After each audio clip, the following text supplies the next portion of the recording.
1951. In the Ansaldo shipyard near Genoa, Italy, a great new luxury liner is nearing completion.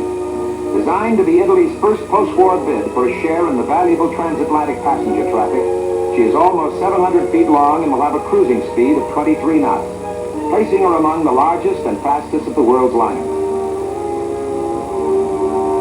After more than 2 years on the way, she is finally ready to take to the water. A nation shattered by war focuses its attention on this great ship, a ship which will carry to the faraway ports of the world the flag of a people now stirring in a new renaissance. As Archbishop Siri of Genoa gives her a blessing, Signora de Gasperi, wife of Italy's premier, christens her Andrea Doria.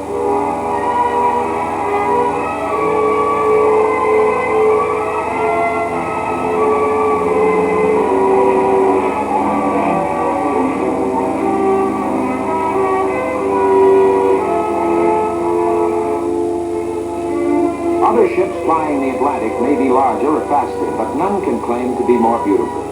In her murals are reflected the painting and sculpture of the great Italian master. Dominating the first-class lounge is a bronze statue of her distinguished namesake, Andrea Doria, a famed 16th century admiral and soldier of fortune.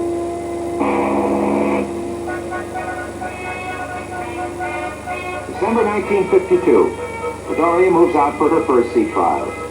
She now comes under the critical gaze of the Italian maritime authorities.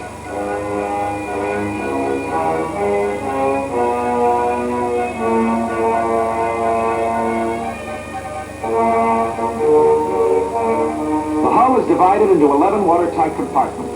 Any two can flood without endangering the ship.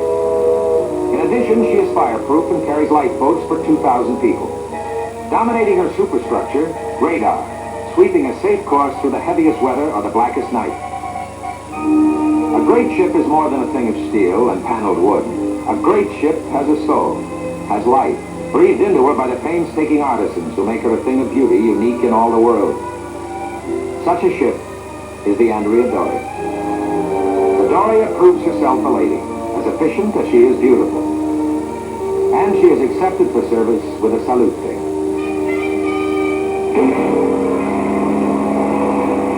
January 25, 1953, the Andrea Doria, shrouded in fog, enters New York Harbor at the end of her maiden crossing. The traditional escort of tugs and fireboats gives the Queen of the Italian merchant fleet a royal welcome. Blasé New Yorkers take her to harbor. More than 20,000 of them will line the pier during this first visit.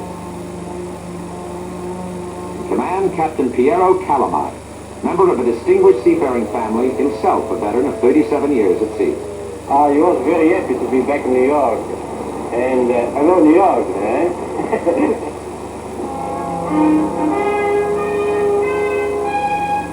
July 17, 1956, the Andrea Doria leaves Naples for New York on her 51st transatlantic crossing. The weather's clear, and to her 1,134 passengers, it looks like the beginning of a 9-day holiday. Night works a special kind of magic on a great liner like the Doria, and few can resist the evening's round of activities. For many, bedtime comes late. For some, each day begins with services in the ship's small but ornate chapel. For those who worship the sun, too, the Doria has much to offer, and the warm July weather draws the passengers out on deck.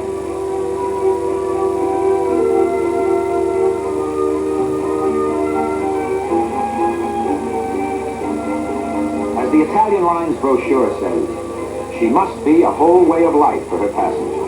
She must provide them with an experience that will somehow be different and better than a comparable experience they could have anywhere else.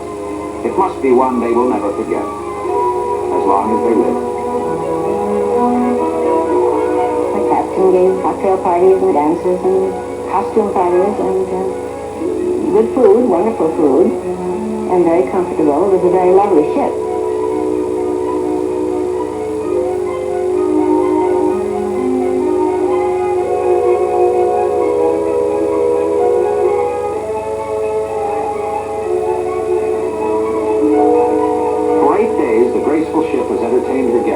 And games, dining and dancing. Now, July 25th, the last day before reaching New York, the pace changes. It's a time to rest and relax. A time to come to grips with the idea that the holiday is almost over. To some, the end of the voyage means coming home. For others, it means that their dream of life in the new world is about to come true.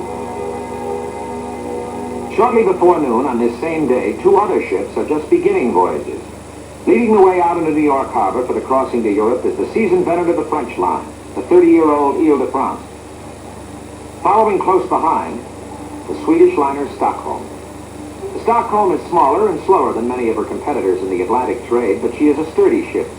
Her yacht-like bow is heavily reinforced to withstand the ice of the North Atlantic, and her popularity is ensured by the warm friendliness and excellent service of her Scandinavian crew.